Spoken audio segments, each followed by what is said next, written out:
Vous savez que depuis septembre 2023, on est en démarche concernant le développement de notre propre loi de la protection de la jeunesse. Des actions, des consultations ont été effectuées. On parle de consultations de groupe, de consultations auprès des aînés qui s'est effectuée dernièrement durant la période estivale, je pense. Septembre? Ah ouais? En septembre, il y a eu des consultations individuelles aussi qui s'est effectuées, des présentations, des travaux qui ont été faits jusqu'à ce jour. Puis, en mai dernier, on a interpellé Madame Eva Ottawa pour une recherche que je vais appeler une recherche concernant l'aspect juridique je vais dire ça comme ça, qui fait partie de nous, de nos ancêtres. C'était important pour nous d'aller chercher cet aspect-là de comment est-ce qu'on fonctionnait Wishkets. Wishkets, c'est quoi ça? Autrefois. Comment est-ce qu'on fonctionnait. Il y a aussi eu une consultation avec les légendes, les légendes, j'ai pas toute la liste des noms des légendes, mais il y a eu une consultation aussi, un exercice qu'on a fait. Puis aujourd'hui, on a la chance, puis je suis vraiment contente parce que j'avais hâte d'entendre qu'est-ce que ça en ressortait des exercices qu'on a effectués auprès des membres de la communauté. Fait que je vous présente Madame Eva Ottawa et Florence, j'oublie ton prénom. Robert. Florence Robert qui va nous faire une présentation aujourd'hui. Puis je tiens à saluer, oui, vous qui êtes dans la salle, mais aussi ceux-là qui sont en Zoom. Fait que je vais vous souhaiter une très belle présentation, puis on va se rejoindre tantôt. Merci. Jemiwet Karima et Kwek Skina. On est vraiment honorés de venir ce soir vous présenter les résultats des activités des cercles qu'on a fait au mois de mai. Je suis accompagnée de ma collègue, là, Florence Robert. Euh, c'est ça, on n'a pas complété encore l'analyse, mais on a quand même fait des cercles de paroles de Atlukana, les récits qu'on a fait, et on a commencé les entretiens individuels aussi. On peut changer. Et aujourd'hui, je vais juste rappeler c'est quoi le droit autochtone, le droit Innu. Je vais parler aussi de la méthodologie qu'on a pris et expliquer ça va être quoi les limites de la recherche. Et ensuite, on va présenter les résultats préliminaires là, du système juridique coutumier. Après ça, on va pouvoir discuter, échanger. On peut changer. C'est ça. La première partie, c'est sur le droit autochtone. Euh, c'est quoi le droit autochtone? C'est quoi le droit Innu aussi? Pour le droit autochtone, on a fait quand même une présentation au mois de mai quand on est venu. Euh, je sais on a présenté aussi la méthodologie de Yuvik, ce qu'on a fait au mois de mai. Les récits par rapport aux récits légendes, contes et légendes. On va je voulais juste attirer l'attention aussi là, que il y a des chercheurs autochtones qui ont parlé du droit autochtone. Où est-ce qu'on trouve le droit autochtone? Comme John Burroughs, il a dit que ça se trouvait chez les aînés. Les familles aussi portent le droit. Ça se trouve dans les clans. Euh, les sociétés, dans toute société. Euh, Ça se trouve également dans les histoires. personnel, familial, de clan, de nation. Ça se trouve dans les chants également, les pratiques qu'on a, les coutumes. C'est comme l'adoption coutumière, on a développé une façon de prendre en charge un enfant. Ça se trouve également dans notre langue, la langue ancestrale. Et Val-Napoléon, c'est eux qui ont développé la méthodologie de Yuvik, là. Eux, ils disaient que le droit autochtone se trouve dans les récits, les pratiques aussi, les cérémonies, les rituels, les différentes types d'histoires orales là, qu'on a dans les témoignages aussi d'aînés, personnes, même dans les souvenirs personnels, les expériences aussi, ce que chaque individu a vécu euh, en territoire ou bien dans la famille. Le droit se trouve aussi dans les interactions, les échanges, la parenté, dans le rôle que chacun a. Puis nos relations aussi, là, comme tout ce qui se trouve sur le territoire, les arbres, les animaux, le poisson, l'eau, qui font partie de nos relations. Il y a un autre auteur aussi qui dit que, Matthew Fletcher, que le droit se trouve dans les écrits des membres de la communauté, comme dans ceux qui écrivent des poèmes, qui font des œuvres littéraires, la fiction, des légendes, des histoires. Oui. C'est des choses. J'aurais juste ajouté aussi que Val-Napoléon décrit le droit autochtone comme étant beaucoup plus axé sur les processus, sur les discussions, plutôt que sur des règles fixes, comme par exemple qu'on trouve là, dans le droit canadien, où est-ce que toute situation est assez précise, sans qu'il y ait nécessairement le contexte. Pareil pour Aaron Mills qui explique que le droit Anishinaabe, il y a des principes qui viennent guider les relations, les décisions, mais c'est surtout une relation avant tout que des règles qui sont non contextualisées. Et je vais reprendre aussi les sources du droit telles que John Burroughs l'a expliqué dans son livre. Là. On va aller à l'autre. Le droit sacré. Parce que dans son livre, il explique que le droit sacré, ça vient des lois du Créateur. En Atikamekw, on dit que j'amando giti urushwewin. Et Tiatsukanaik également. Le droit sacré se trouve dans les récits de la création. C'est les enseignements sacrés qui ont passé l'épreuve du temps. Comme le droit, il y a les lois du Créateur, il y a un de trop. Mais ça peut être les valeurs aussi chez les Inuits, c'est toutes les valeurs Wet'suwet'en, Xtertigawen. Les récits de la création, il y a Tikabesh qu'on a eu dans les récits, à analyser dans les récits. Il y a aussi Wendigo, Wet'u, l'esprit, puis les enseignements sacrés aussi, comme parce qu'il y en a qui ont parlé de Tikinagan, que l'importance que Tikinagan avait, que nous, les Inuits s'en servaient pour protéger l'enfant. C'est une protection pour l'enfant quand il voyageait en canot. Et aussi Inuaimun, les langues, les enseignements qui viennent de la langue Innu. Il y a également le droit naturel. Quand on regarde Nutmik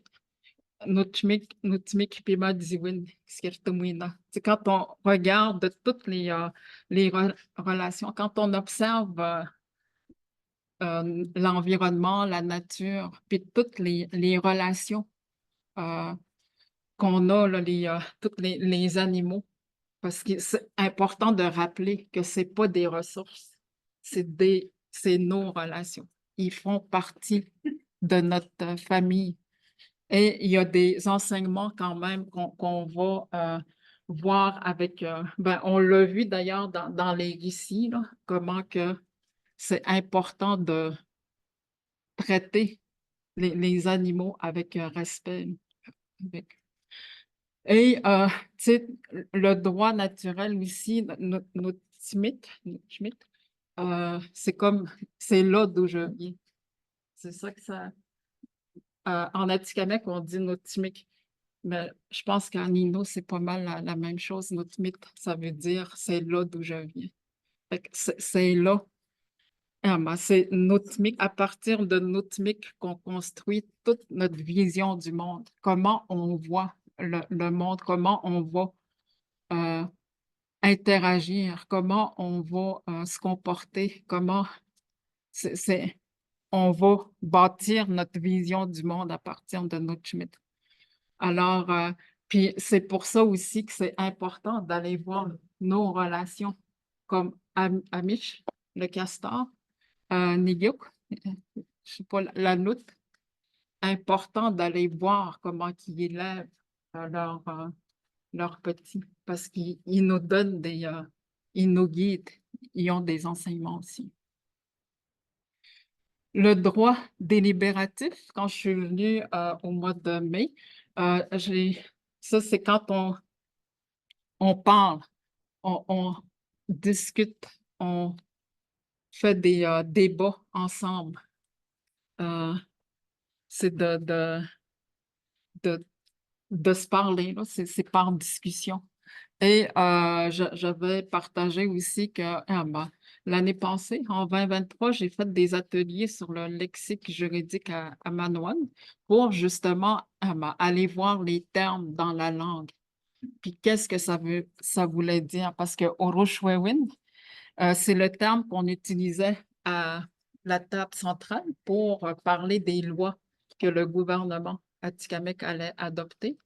Mais finalement, à des sessions de travail avec des aînés, porteurs de savoir, puis gardiens de la langue, ils ont expliqué comme que c'est un processus délibératif. Roshwewin, il y a comme 12 étapes. C'est Tawin, préparer, Jacques Yamwin, inviter tout le monde qui est touché par la décision. Negish Kedadwin, c'est quand on se rencontre, là, quand on se réunit ensemble pour vous sermouiner le fait de se reconnecter. Il y a des protocoles qu'il faut suivre pour se reconnecter avec le Créateur. Euh, Puis là, c'est Aïm Yedwin, c'est les discussions qu'il y a. Tout le monde doit pouvoir s'exprimer, puis il faut qu'on écoute aussi. Puis ça peut aller jusqu'à Kikatwin quand tu as des débats, des positions, puis que tu sais, puis il y a pour Dadwin aussi. Tu sais, après les gros débats, ben, c'est important de se serrer la main puis de pouvoir continuer les discussions. Et après ça, c'est là que tu peux prendre Oroshwewin, que tu peux décider établir une orientation commune. Et tu sais, c'est important aussi de surveiller si tout le monde a participé, s'il y en a qui veulent pas suivre le chemin ou ben, la voie qui a été décidée, il faut aller le rencontrer, puis que Guest Midwin, qu'on dit, tu sais, le ramener avec les autres. Puis après, c'est Pima Dziwin, c'est le mode de vie qu'on va, c'est comme ça qu'on va fonctionner. Puis on a aussi d'autres termes pour discussion. Waska Biwin, c'est quand on est assis en rond, en cercle. Tu sais, c'est important. Et tu sais, aujourd'hui, on peut le voir avec la commission législative là, sur la C92, que c'est ça, il y a des consultations. Les commissaires vont voir les membres, comité de citoyens aussi. On peut aller. L'autre droit, c'est le droit positif. Tu sais, John Burroughs, il explique là-dedans que pour le droit positif, ben, il y a des personnes dans nos communautés qui, on va suivre ce qu'ils vont décider. Il faut, au Win, c'est qu'ils détiennent une autorité, ils sont reconnus par les gens. Avant, on avait des chefs de clan, des mères de clan chez encore aujourd'hui. Puis, tu sais, eux autres, ils vont pouvoir prendre des décisions, mettons, tu sais, quand il y avait des Amanoan, Kanigan, Nidikaski, des représentants territoriaux, ils détenaient l'autorité, ils étaient reconnus par la famille, puis ils pouvaient choisir quelle famille allait aller à tel territoire, puis tel territoire pour la chasse. Alors, ça, c'est le droit positif. On peut donner des exemples aussi, conseil de bande, les chefs héréditaires, les chefs de clan. Puis comme Pegormiut Twegen aussi, ça fait partie aussi de ça. Puis le droit coutumier, ben, c'est ça, moi j'ai appelé ça Nerwiziwin puis Madziwin, c'est le mode de vie. C'est tu sais, tout comment on va se rechercher l'harmonie dans nos relations avec le territoire. Mais tu sais, c'est tellement inconscient aussi, là. On va faire des actions, on va prendre des décisions, on va mais ça va être de façon inconsciente. Puis c'est un peu aussi, comme on va dire, la prise en charge d'un enfant là, qui est ressorti dans les entretiens aussi, là. C'est une façon d'aller documenter, c'est d'aller voir les gens, d'aller observer, mais d'aller voir les gens, d'aller poser des questions, là, pourquoi ça fonctionne de même. Alors, c'est ça que je voulais présenter au niveau les sources du droit inou. Inuaitan. La deuxième partie, je vais juste expliquer comment on a travaillé. C'est quoi la méthodologie qu'on a proposée à la commission pour justement documenter la pratique de protection de pas la prise en charge d'un enfant, là, mais tu sais, le système juridique coutumier. Alors, parce que j'avais fait une présentation de ma recherche, là, ça, c'est le système juridique coutumier chez les Atikamekw de Manoan, les Mizoug de Manoan. Et, tu sais, la commission avait souhaité aussi voir s'il y avait des éléments qui rejoignaient comme, Pegormil, là, les pérogmines, là, de qu'est-ce qui pouvait se transposer dans le système ici. Mais l'autre question qu'on a regardée, c'est de voir s'il y avait d'autres principes juridiques chez les pérogmines dans le domaine de l'enfance, la jeunesse et la famille. Et la question 3, ben, c'était plus d'aller plus loin, d'aller chercher les termes en Innu-Aimun pour, au niveau de l'enfance, la jeunesse, la famille, pour aussi dégager l'ordre juridique. Parce que les mots contiennent des sens sacrés. Ils contiennent des enseignements éthiques juridiques. Comme quand on dit awas, on pense enfant, mais awas, ça veut dire lumière, petite être de lumière. Fait que c'est plus d'aller, mais pour la troisième question, malheureusement, on n'a pas pu le compléter parce qu'on ne parle pas la langue Inuaimun. Mais je pense que c'est bien ça serait bien de poursuivre. Mm. Alors, pour la méthodologie qu'on a proposée pour répondre à ces questions-là, comme la première, là, sur le système juridique chez les Atikamekw, bon, on a gardé la même méthodologie que j'ai utilisée à Manoan en faisant des entretiens individuels. Mais on a également fait des cercles de parole, là, des focus group sur ceux qui voulaient le faire en groupe ou individuel. Alors, puis la deuxième méthodologie qu'on a proposée pour les autres principes juridiques, c'est la Atlokana qu'on a appelé. C'est les récits, contes et légendes, mais c'est inspiré de la méthodologie de Yuvik. Puis la troisième, les termes Inuaimun, ben, on n'a pas pu le compléter. Euh, pour les critères de sélection, là, méthodologie sur les entretiens individuels, ben, on voulait aller rencontrer les personnes qui ont vécu personnellement l'adoption coutumière, que je vais dire, soit comme parents biologiques ou parents adoptifs, puis membres de la communauté ici là, de Mastayache. On a réalisé 5 entretiens individuels et avec 6 participants parce que dans un des entrevues, il voulait être 2. Pour l'entretien de groupe, ça a été les mêmes critères. Puis on a fait 2 groupes avec 5 participants.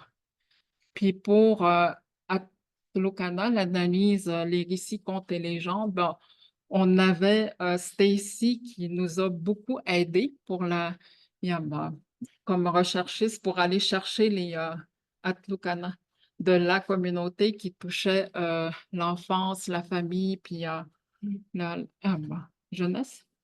Et je pense qu'il y en avait quand même beaucoup, là, tu sais, il y en avait 62, mais on a choisi quand même quelques-uns. On pensait d'en faire 15, mais on a fait 10 à Tloukana avec 19 participants. Juste pour situer, parce qu'on a pour le travail sur les récits, contes et légendes à Tloukana, on avait divisé 3 cercles de paroles. Un avec des aînés, puis on a fait 2 récits avec, il y avait 9 personnes dans ce cercle-là. Puis on a fait aussi un autre cercle de paroles avec les membres de la commission législative puis le comité des citoyens. Il y était 5 personnes à ce cercle. On a fait 5 récits intelligents. On a analysé 5 contes. Et le soir, on l'avait ouvert aux membres de la communauté. Puis il y a 9 personnes qui ont participé, puis on a pu analyser 3 Atlocana. Alors, ça, c'est la liste des Atlocana qu'on a analysés. Il y a Nibio Lishko, la sirène, Atchen, c'est le géant, le petit castor, Windigo, l'ours, c'est le garçon, Tskabesh, c'est le poisson, Yanouet, Memo, Nibionabes, la fille de Manoan, Atakwe, Atakwebo, l'homme caribou.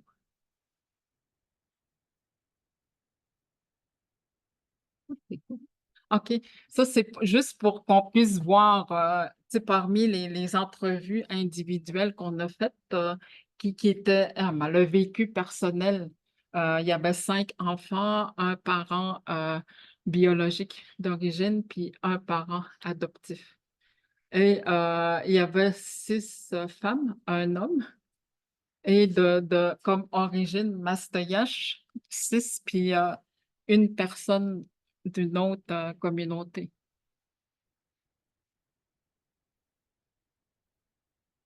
Et pour les limites de la recherche, ben, c'est sûr, tu sais, on a quand même il y a un bassin de participants limité, très limité. 5 entrevues individuelles avec 6 participants, puis des entretiens de groupe, ben, le fait qu'il y ait 5 participants dans 2 cercles de parole. Puis même au niveau de Atlocana aussi, 10 récits avec 19 participants. Mais je pense que les données qu'on a recueillies, c'était vraiment riche, puis ça va servir comme piste de réflexion pour les travaux là, de la commission, puis même dans la rédaction de la loi INOU au niveau de C92. Alors, partie 3,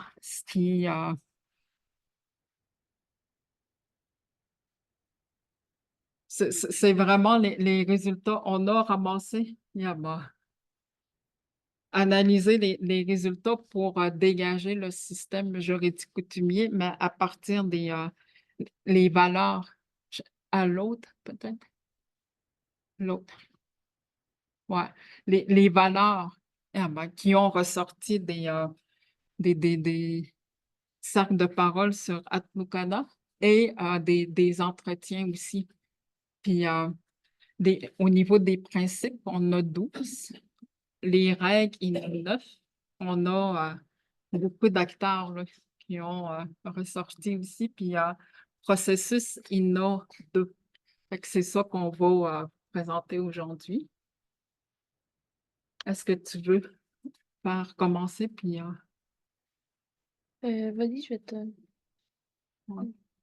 Alors, le tableau qu'on a fait, parce que je vois pas. Ah, OK, je peux... oui, ben en fait, le tableau, on a mis pour chacune des cadres, là, le valeur, principe, règles et acteurs, processus. On a mis ce qu'on a identifié. Puis, dans le rapport, on va aussi là, remettre un rapport final qu'on va discuter plus tard, mais toute l'information va être recueillie, puis va être aussi détaillée davantage avec le tableau. Donc, sur la colonne gauche, si je me lève, ici, bon, on a le résultat, puis ensuite, on a les sources qu'on a prises. Donc, dans le rapport final, ça va être expliquer davantage les discussions qu'on a eues parce que la transparence, c'est vraiment important pour dire où est-ce qu'on a pris l'information, puis quelles ont été les démarches, puis le raisonnement aussi derrière les résultats. Puis, Peut-être juste rajouter, parce qu'il y en a ils vont être écrits en rouge. Ça rejoint un peu le système juridique chez les Atikamekw, les Wizok. Alors, puis le vert, c'est comme spécifique à Pewagmi, ici, là. C'était juste pour distinguer. donc, la première valeur qui a beaucoup ressorti là, dans les récits, puis aussi dans les entrevues, c'est le respect. Puis le respect, ça se dit, il y avait le respect envers les enseignements sacrés, donc le respect pour les protocoles des enseignements, ça a été répété dans les discussions. Aussi pour les soins coutumiers, donc l'importance de donner les soins coutumiers aux enfants. Mais aussi le respect envers les parents, un respect qui est réciproque envers les parents, les aînés, toutes les relations, donc la nature, les animaux, puis aussi là, le respect envers les enfants, qui n'est pas écrit ici. Là-dessus. Ensuite, pour la confiance et l'estime de soi, c'est ressorti des discussions que c'est important de faire confiance à l'enfant, notamment. Par exemple, je pense au le petit castor, là, où est-ce qu'il y avait un castor qui était s'aventurer trop loin, puis il a appris par l'expérience qu'il ne devait pas aller trop loin, puis de respecter aussi les consignes des parents. Mais aussi d'avoir confiance envers les parents. Puis on va voir aussi plus tard que ça se traduit notamment dans un principe de ne pas juger les parents, mais de vraiment les accompagner. Puisque la confiance, c'est aussi important pour l'estime de soi, autant du parent que de l'enfant, des personnes impliquées dans l'éducation. Peux-tu expliquer ça particulièrement? OK. Ben, c'est sûr, quand on a eu les discussions dans les cercles de parole sur les récits, tu sais, il y a la place centrale de l'enfant. Toujours surveiller l'enfant, d'avoir une attention particulière en tout temps. Mais tu sais, ça va aussi avec le don, euh, parce que l'enfant, il est considéré comme un don du Créateur. Awas, juste le terme, ça veut dire ça. Fait que on le voit, on va l'entrevoir de cette façon-là. Puis l'autre aspect aussi avec le don, c'est que chaque enfant a des dons. Puis pour l'éducation, qu'est-ce qui est ressorti dans les discussions? c'est qu'il faut l'amener à découvrir ses dons, les dons qui ont été donnés par le Créateur. Donc, ce processus d'accompagnement-là pour un enfant est important dans les valeurs qu'on avait identifiées. Ensuite, pour l'autonomie de l'enfant, l'autonomie dans les récits, mais aussi dans les entrevues individuelles où est-ce que l'enfant, la volonté était écoutée de l'enfant. Donc, ça a souvent été dit, on ne peut pas vraiment prendre une décision à place de l'enfant parce que ça va lui causer plus de mal. Même si on veut ça pour nous, si on force l'enfant à faire quelque chose, ça peut être au détriment de son bien-être. Donc, l'autonomie de l'enfant, de lui laisser une grande liberté à l'enfant, donc pour apprendre par expérience, mais vivre ses propres expériences, puis d'apprendre par soi-même, mais aussi de l'écouter puis de le respecter, son autonomie. Ensuite, l'entraide. L'entraide au niveau familial, mais aussi communautaire. Vous voyez dans les récits, ça a beaucoup sorti. Mais si je pense aussi aux entrevues, où est-ce que, bon, quand il y avait une situation personnelle, que ce soit la grand-mère, les oncles, les tantes, sont venus donner un support aux parents ou à qui que ce soit. Donc, il y a cette entraide au niveau familial, mais aussi plus large, communautaire est revenue. Puis, l'importance de l'entraide est aussi revenue là, dans les discussions qu'on a eues.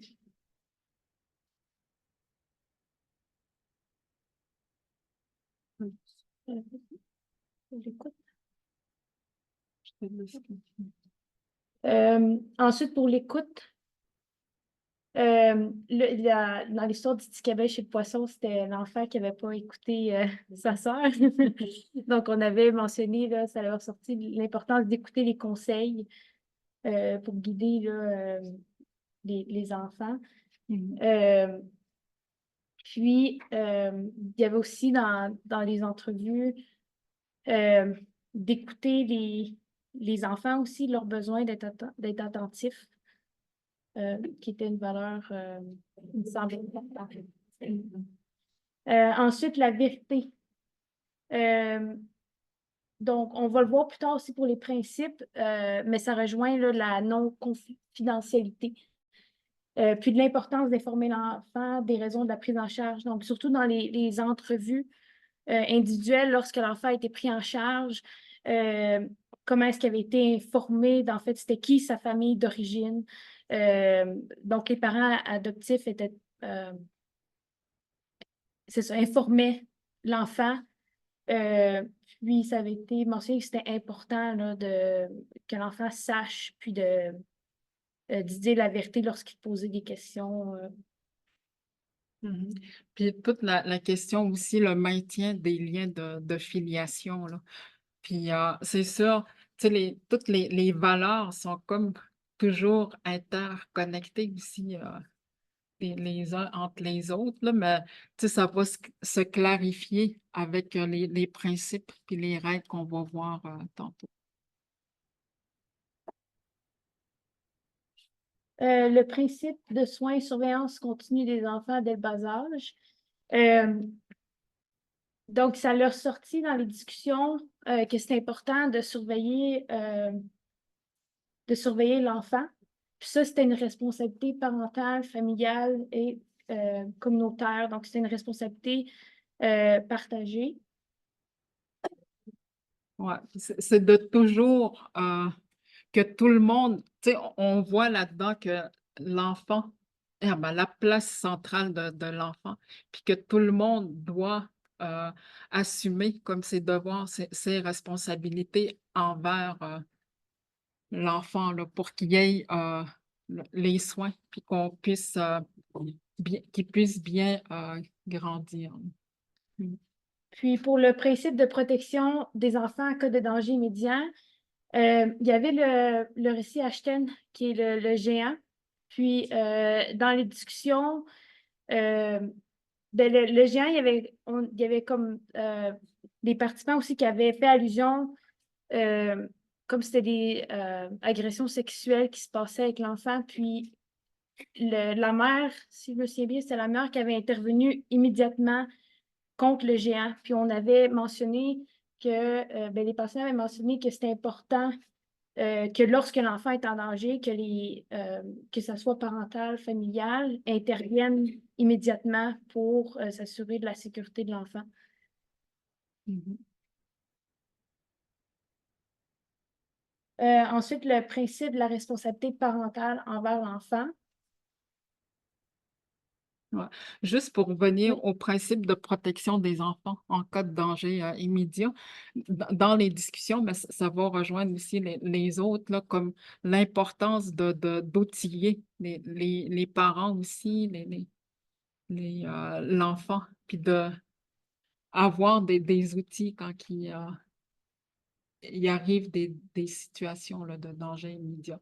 Pour le principe de la responsabilité parentale, c'est sûr, dans il y a récits qu'on a analysés comme Achen Nibionabus, ben, tu sais, les parents, ils étaient là, présents, le père, la mère, euh, mais aussi, tu sais, on voyait quand même partager entre la famille, les frères et sœurs de l'enfant. Et que, tu sais, il faut s'assurer que l'enfant ait les aliments, bénéficie des soins également, ait une place où rester, puis tu sais, de toujours veiller à sa sécurité, sa protection. Et également le principe de transmission des connaissances, ça a sorti beaucoup dans les cercles de partage, entre autres Windigo. Il y avait comme un aîné qui était là. Finalement, c'était les jeunes là, qui ont réussi à protéger la communauté parce qu'il y avait eu des enseignements. Ils ont pu faire des outils là, pour tuer le Ouigo grâce aux enseignements qu'il avait eu. Fait que, tu sais, ça disait dans les discussions qu'on a eues, tu sais, l'importance de s'assurer que nos jeunes puissent avoir les connaissances pour pouvoir les outiller aussi. Ouais. Puis le principe de la responsabilité partagée également lié aux soins coutumiers, c'est beaucoup tu sais, avec les parents, la famille, la communauté. C'est une responsabilité qui appartient à tout le monde. Et principe de la responsabilité familiale également envers l'enfant. Ça, c'est des éléments qui ont sorti beaucoup, comme la responsabilité parentale et la responsabilité partagée aux soins coutumiers. Il y a, familial, c'est-à-dire envers l'enfant, que toute la famille a un rôle dans la transmission des enseignements sacré, traditionnel, puis même s'assurer que l'enfant euh, bénéficie des soins coutumiers, puis tu sais, qu'il puisse le protéger, assurer sa sécurité aussi, ça appartient. Les devoirs, les responsabilités appartiennent à la famille.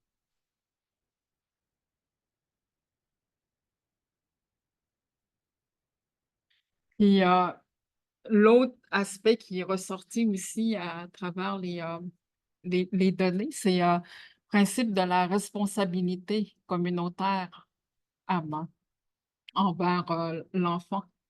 Et que tu sais, c'est important que tu sais, chaque membre de la communauté, chaque membre de la famille, communauté, collectif, il y a, soit responsable de l'enfant, là, qui assume son rôle envers l'enfant. Et tu sais, ça. Les parents aussi. Mhm, vas-y. Puis aussi pour les parents. Donc, puis ça revient aussi avec s'assurer que les parents sont outillés, de donner de l'aide et sans jugement, là, qui va revenir plus tard aux parents. C'était aussi quelque chose qui est ressorti, notamment dans une entrevue où est-ce que quelqu'un avait mentionné que avait demandé de l'aide pour ses enfants, mais finalement, ses enfants ont été pris en charge par la DPJ alors qu'elle voulait juste être mieux outillée. Fait que c'était l'important de l'appuyer là-dedans. Ça rejoint l'autre principe. Principe de développement des outils pour assurer la protection de l'enfant. Puis qu'il faut s'assurer que même les enfants, les parents, les familles ont tous les outils là, pour assurer la protection de l'enfant. Puis, ah ben là, je continue. Principe de l'autonomisation de l'enfant également qui est ressorti comme chez les Atikamekw. Tu sais, beaucoup de place à l'enfant de faire leur choix de développer, une liberté aussi, puis de respecter le choix de l'enfant, puis de le croire quand il y a des choses à dire, de prendre le temps de l'écouter, puis de, de le croire. Et l'autre principe, c'est principe de non-culpabilité envers les parents. Ou bien, c'est plus pour, c'est dans quel Atchen? Ouais. Parce que les parents sont partis, ils ont laissé les enfants, puis ils sont partis, le père avait tué, puis ils sont allés chercher la viande, puis finalement, il y avait Atchen, un géant, qui était là, puis qui il essayait d'attirer les, les enfants. Puis c'est là que ça a sorti dans les discussions où est-ce que participants ont dit que, tu sais, c'est vraiment les parents, ils ont bien fait, ils ont fait ça pour nourrir leurs enfants. Et il faut, tu sais, ils n'ont pas manqué à leur devoir, à leur rôle. Fait il faut juste tu sais, toujours s'assurer qu'ils soient bien accompagnés. Ils n'ont pas les pointés, là, s'ils ont euh, pas aller les culpabiliser. C'est quoi l'autre mot? Ouais. Puis, principe de l'apprentissage par expérience aussi, tu sais, les jeunes de laisser une grande liberté aux jeunes parce que c'est le petit Castor tu sais, lui est allé se promener. Il a rencontré, tu sais, dans l'eau, mais il Rester veut, pris dans un piège. ouais, ouais, mais finalement, il a appris à la dure. Mais c'est ça, c'est de laisser les jeunes vivre leur expérience aussi, là, tu sais, de bien doser. Puis, vas-y, tu peux finir? Ensuite, il y a le principe de la liberté individuelle. Puis ça rejoint là aussi pour l'enfant qui a une grande place dans ses décisions. Mais il y avait aussi un autre aspect là, du respect du choix du parent d'origine de confier l'enfant. Parce que, tu sais, dans l'adoption coutumière, même si c'est peut-être pas le terme le plus approprié, mais il n'y avait pas l'intervention, par exemple, de l'État. Donc, c'est vraiment la mère, par exemple, qui décidait de confier son enfant à la tante, à la grand-mère. Puis, il y avait comme le respect aussi de cette décision-là. Euh, c'est ça? Ok.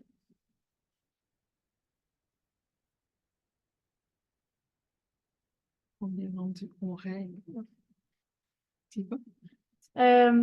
Donc, il y a une règle liée à la surveillance continue d'un enfant. Donc, ça rejoint là, le principe qu'on a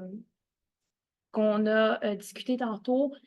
Puis, une chose qui a sorti, là, notamment des entrevues, c'est de toujours confier son enfant à une personne de confiance. Donc, les personnes qui ont vécu l'adoption coutumière, il y en a plusieurs qui ont mentionné qu'ils se sentaient chanceuses puis qui se sentaient aussi aimées que leurs parents d'origine les ont toujours confiés à des personnes qui avaient confiance en. Fait qu'ils assumaient leur responsabilité aussi parentale en s'assurant qu'ils étaient bien dans la famille qu'ils étaient avec. aussi, bon, la règle liée à la réponse immédiate à un danger envers un enfant. C'est ça, c'est s'assurer qu'il y ait une réponse là, lorsque l'enfant est en danger immédiat, comme qu'on a mentionné tantôt. Ensuite, la règle liée à la place centrale de l'enfant. Donc, ça rejoint les principes là, que l'enfant est au centre de la prise des décisions. Puis, Qui doit aussi participer aux décisions, qui doit être impliqué. ensuite, la règle liée à l'application et au respect des soins coutumiers. Donc, la transmission des savoirs, de s'assurer que les enfants ont les enseignements, ensuite les parents aussi.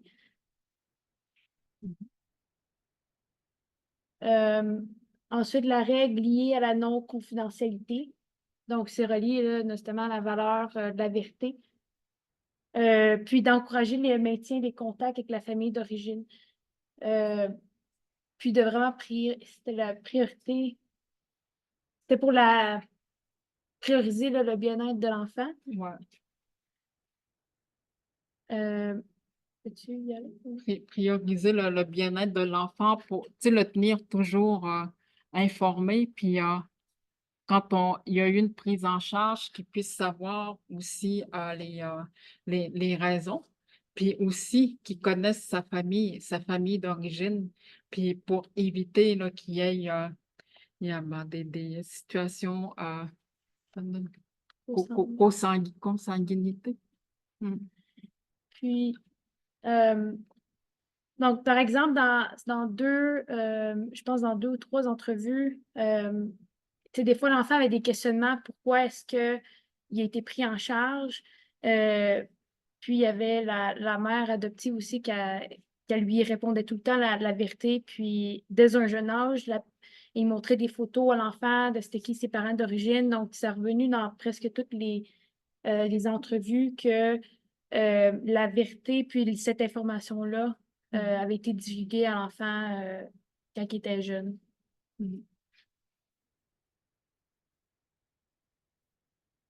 Ça rejoint aussi.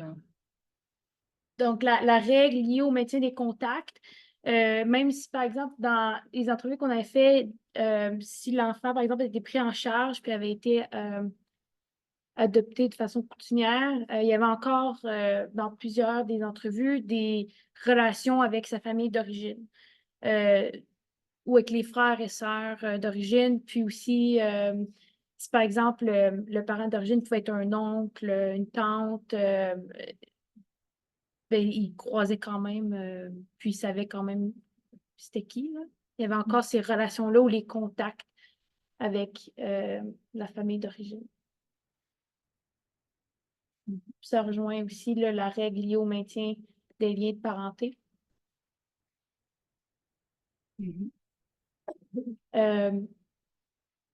Puis la règle liée au respect de la volonté de l'enfant, ça revient à ce qu'on a expliqué. Puis la règle liée au respect des protocoles sacrés, ça c'était dans un récit en particulier, la fille de Manawan, où est-ce que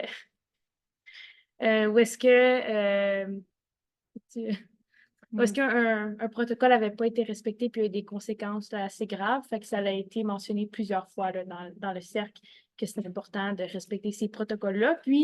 Mais aussi, il fallait que l'enfant connaisse ces protocoles-là. Donc, d'où l'importance aussi de la transmission des savoirs puis des enseignements pour que cette règle-là soit respectée.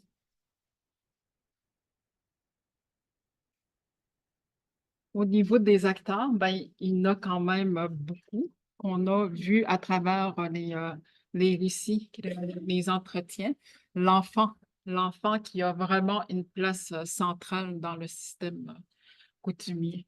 Puis, tu sais, il n'y a pas, quand il est jeune, dans un des entrevues, je pense que la mère avait aussi, l'enfant avait 6 mois.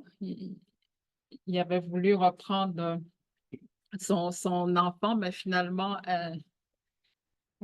l'enfant a trop pleuré, il a ramené l'enfant chez la famille adoptive. Fait que, tu sais, c'est vraiment d'observer ce que l'enfant veut aussi. Et les parents sont importants, ma père, mère, euh, des, dans la prise en charge, là. Souvent, ça va être la mère aussi qui va, ben, on a plus vu les mères qui prennent l'initiative, là, d'aller vers, le placement, là, pour, s'assurer que leur, enfant soit bien. Puis même ça a été, plus loin parce que les frères et sœurs aussi qui sont, impliqués dans pour s'assurer que, l'enfant il est bien. Heu, Tu sais, les frères, les parents assurent la responsabilité parentale, mais les frères et sœurs, les oncles et tantes assument aussi. Tu sais, c'est, une responsabilité, là-dedans. Fait qu'ils sont très, présents là dans auprès de l'enfant. Puis dans une des entrevues, ou même plusieurs, je pense, ben, ben, la mère, par exemple, elle apportait souvent son enfant chez ses tantes et oncles. Puis aussi, l'enfant, quand elle voulait partir, elle allait juste chez ses tantes puis oncles. Puis eux acceptaient de prendre en charge l'enfant, puis ils disaient que c'était inné pour eux. Donc, c'était juste naturel de le faire, poser pas de questions. C'était quelque chose qui était vraiment ancré, de prendre soin de l'enfant, de leur... Yes. Mmh. Puis la présence aussi des grands-parents, arrière-grands-parents, il est ressorti, là. Tu sais, leur présence est toujours, importante. Dans certaines situations, les parents ou grands-parents étaient décédés, fait qu'on les voyait moins, mais aussitôt qu'ils étaient là, vivants, ben, on les voyait dans les données. Puis même au niveau des aînés aussi, là, qui aident comme dans Ouittgo, ça a sorti beaucoup dans le cercle de parole quand on a analysé, Ouittgo, comment l'aîné, il était là, il aidait la communauté, protégeait la communauté. Et à un moment donné, ben, il y a comme un peu eu une faiblesse. Fait que là, Ouittgo, il est arrivé, mais finalement, c'est les jeunes il m'a fait développer des outils pour tuer Ouittgo. Fait que, tu sais, il disait les aînés sont importants parce que c'est eux autres qui donnent les enseignements, les connaissances inouïes. Fait qu'il faut aussi qu'ils soient là dans quand il est question de l'enfant, là. Les femmes, c'est que ce soit tante, grand-mère, arrière-grand-mère, mère, même s'il y avait, par exemple, un rôle paternel de présent, les femmes ont beaucoup ressorti dans les entrevues. Lorsque, par exemple, la mère ne pouvait pas se garder son enfant pour des raisons personnelles, les grands-parents, la grand-mère puis l'arrière-grand-mère ont pris tout de suite la relève. Même il y a des entretiens où est-ce que c'était comme la grand-mère euh, qui avait prise en charge en premier sans vraiment consulter son mari. C'est comme venu après. Donc, le rôle des femmes est vraiment sorti en fait, dans toutes les entrevues individuelles qu'on a eues. Mm. Puis après ça, les relations. Donc, c'est sorti dans les récits. Pour l'ours et le garçon, c'était l'ours qui était comme la grand-mère de l'enfant qui l'avait pris en charge. Mm. Puis c'était ressorti aussi l'importance d'observer euh, les relations, donc les animaux pour apprendre d'eux. Mhm.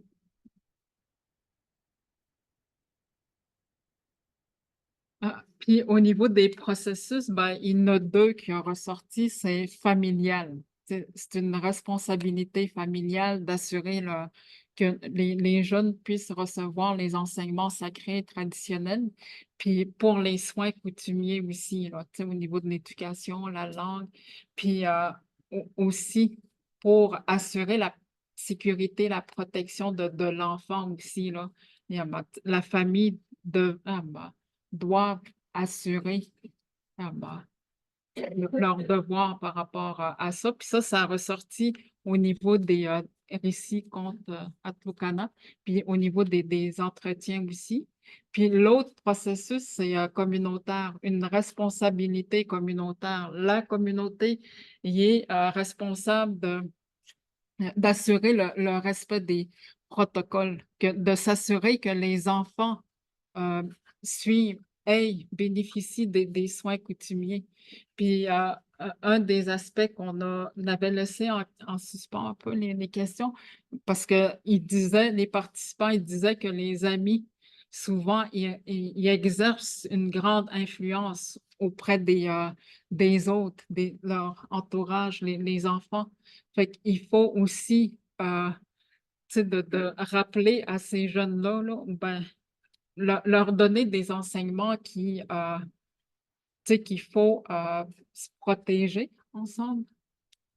Puis l'autre aspect également, il y a eu comme une cérémonie d'adoption au niveau des entretiens qu'on a eus, au niveau communautaire, là. Et, ça s'est fait. Ah, Je peux poser une question? oui. Là-bas, là, tantôt, là, quand on parle de Witego, là, c'est pas l'exemple, là, mettons, par rapport à la communauté communautaire. Euh, c'est parce que Whitbo, il est arrivé, il y avait 2, 3 familles qui étaient là. Puis les familles étaient occupées et c'était comme un aîné qui était là, lui, il pouvait voir Whitbo, l'esprit, quand il arrivait, c'était lui qui protégeait la famille. Mais à un moment donné, Whitgo, il est arrivé, puis les jeunes ont juste trouvé l'aîné qui était mort à côté du feu. Fait que c'est les jeunes qui ont été obligés de s'organiser, là. Tu sais, c'était comme dans une situation de communautaire, collective.